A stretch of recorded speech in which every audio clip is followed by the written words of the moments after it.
5 साल हमें और दे दीजिए, आसाम को बाढ़ मुक्त बनाने का काम भारतीय जनता पार्टी की सरकार करेगी। आई इस भीषण आपदा के पीछे आप लोगों ने देख लिया होगा कि इसका जिम्मेदार असल में इन रियलिटी इन गुडविल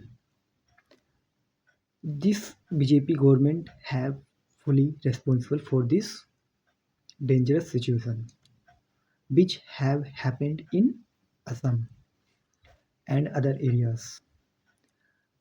अगर गवर्नमेंट माइनिंग करती है, पेड़ों को काटती है, जो कि इसका मेन रीज़न बना है, आप देख पाएंगे कमेंट में कि एक जने ने कहा है कि 2021 से लेके 2025 के बीच में अराउंड 65,000 से ज़्यादा पेड़ काट दिए गए हैं।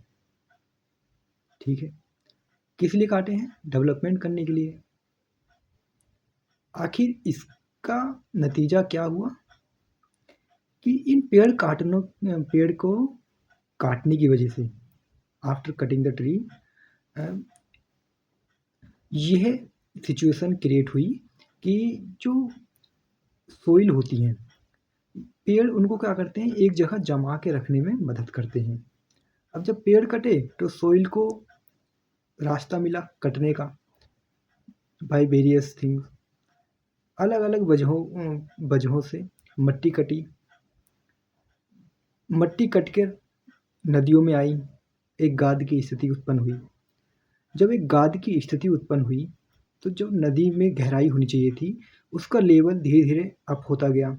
जब लेवल अप होगा तो ऑब्वियस है कि जो पानी के जो डायरेक्शन है वो अपनी जगह से मुड़कर किसी भी जगह पर जाएगी जहाँ उसको ढलान मिलेगा, जहाँ उसको स्लोप मिलेगा। ठीक है, तो ये इसका मेन रीज़न है एक तो।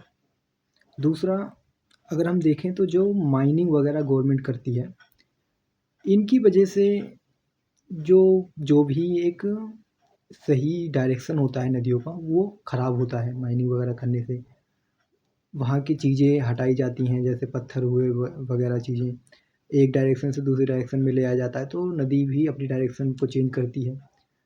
This is the main two reason behind this situations have creating now.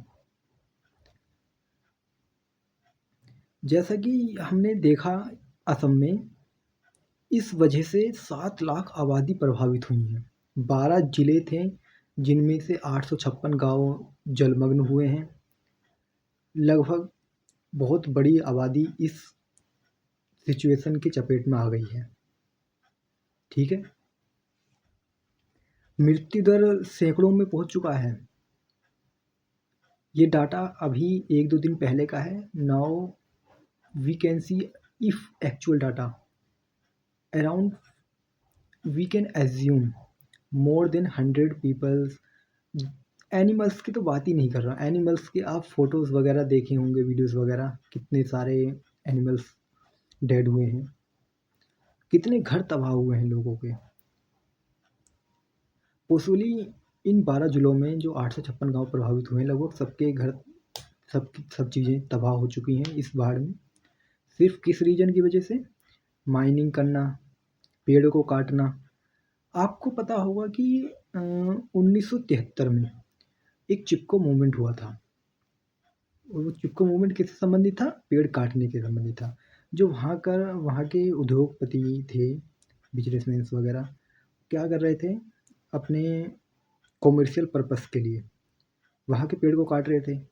तो इस आंदोलन को लीड किया गया था गौरा देवी एंड सुंदरलाल बहुगुणा। इन्होंने इस आंदोलन को लीड किया था उत्तराखंड में, जिससे कि पेड़ ना काटे जाएं। और आज इसी की छाप आप देख पाएंगे असम में। पेड़ काटे गए, मट्टियाँ कटी अपनी जगह से, गाद बनी, नदी का लेवल ऊपर हुआ, जिसकी वजह से बाढ़ की स्थिति उत्पन्न हो गई है। तो ये एक सबसे बड़े कारण है। इस पर गवर्नमेंट को ध्यान देना होगा, अदरवाइज़ असम ही नहीं, इंडिया के और भी states, union territories can be affected because of this illegal work. एक बैलेंस वे में गवर्नमेंट को चलना होगा यहाँ पर, अदरवाइज़ जो सिचुएशन अभी असम में बनी है वो किसी और राज्य में भी हो सकती है, नॉर्दर्न, ईस्टर्न, सदर्न सब जगह हो सकती है। ओके। इसका मेन जो रिवर है वह है ब्रह्मपुत्र रिवर, ठीक है। और ये इसको कई सारी अलग अलग ट्रिब्यूटरीज फीड करती हैं, ठीक है। अब जब उन्हें रास्ता नहीं मिलेगा एक सीधा सा जाने के लिए कहीं भी, तो वह अपनी डायरेक्शन चेंज करेंगी, बाढ़ तो आना स्वाभाविक हो जाएगा।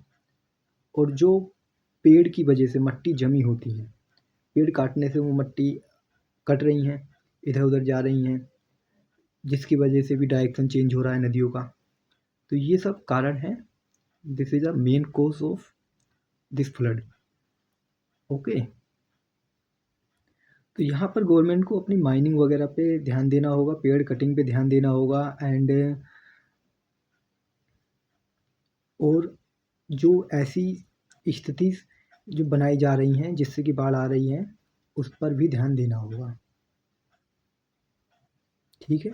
तो मैं आशा करूँगा कि आगे से गवर्नमेंट इन सब चीज़ों पे ध्यान देगी, and I pray for those people who have affected and be stay in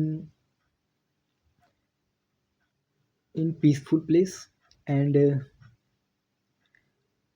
मेरी प्रार्थना है सभी लोगों के लिए जो अफेक्टेड हुए हैं, एंड आशा करता हूँ कि उन्हें हर मदद मिल रही होगी सरकार से और लोगों से भी।